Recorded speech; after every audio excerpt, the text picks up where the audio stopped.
បាទសួស្តីបាទពីចំការមន Chenery លោកពូជឈើបាទនេះនាំបងប្អូនមកមើលផ្លែមនបាទអានេះគឺផ្លែមនពូជ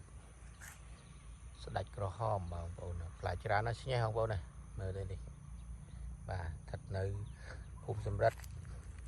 ឃុំសម្បូរស្រុកប្រាសាទសម្បូរខេត្តកំពង់ធំបាទនេះគឺពូជស្ដាច់ក្រហមបាទនេះគឺផ្លែច្រើនដូចគ្នាបាទ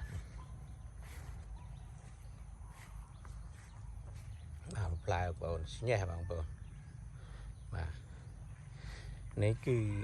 តាំងពីយើងបេះស្លឹកឲ្យផ្លែមករយៈពេល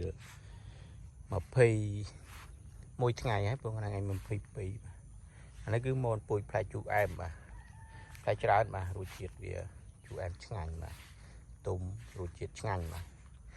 ហើយផ្លែវាយើងអាចយកទៅធ្វើជាតំណាប់ទឹកផ្លែឈើបាទទឹកមនបាទស្រាធ្វើជាស្រាមនបានបាទនេះគឺមនពូជផ្លែជូរអែមបាទ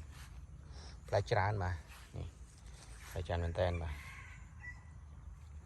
នេះបងប្អូនឃើញស្ញេះបាទដូច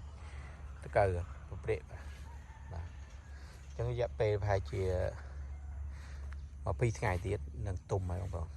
2ថ្ងៃទៀតទុំហើយនេះផ្លែស្ញេះបាទហើយយើងខ្ញុំក៏មានពូជសម្រាប់លក់ដែរបងប្អូនចាប់អារម្មណ៍ទេអាចតាក់ទងទិញបានបាទទិញច្រើនចុះតម្លៃជូនហើយនឹងថែមជូនបាទបាទផ្លែបងប្អូនឃើញស្ញេះ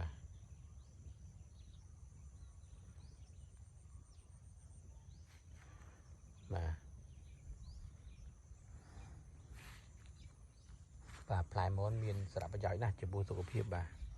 ជាពិសេសតាក់ទងទៅនឹងសពាតឈាមសរសៃឈាមបាទ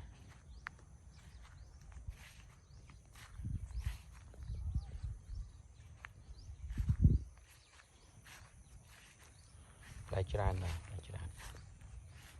បាទ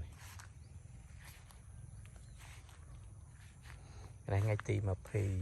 22ខែតុលាបាទ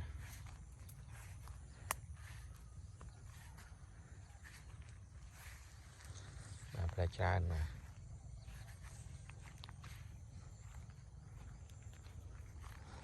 ហើយក៏មានពូជសម្រាប់លក់ដែរបងប្អូនបាទហើយផ្លែវគ្គនេះទុំគឺចន្លោះដើមខែវិច្ឆិកា2025បាទបងប្អូនចាប់អារម្មណ៍ទេអាចតាក់ទងមកលេងចំការបានបាទគឺចន្លោះថ្ងៃទី1ទី2អាចមានទុំខ្លះចន្លោះហ្នឹងបាទអរគុណច្រើន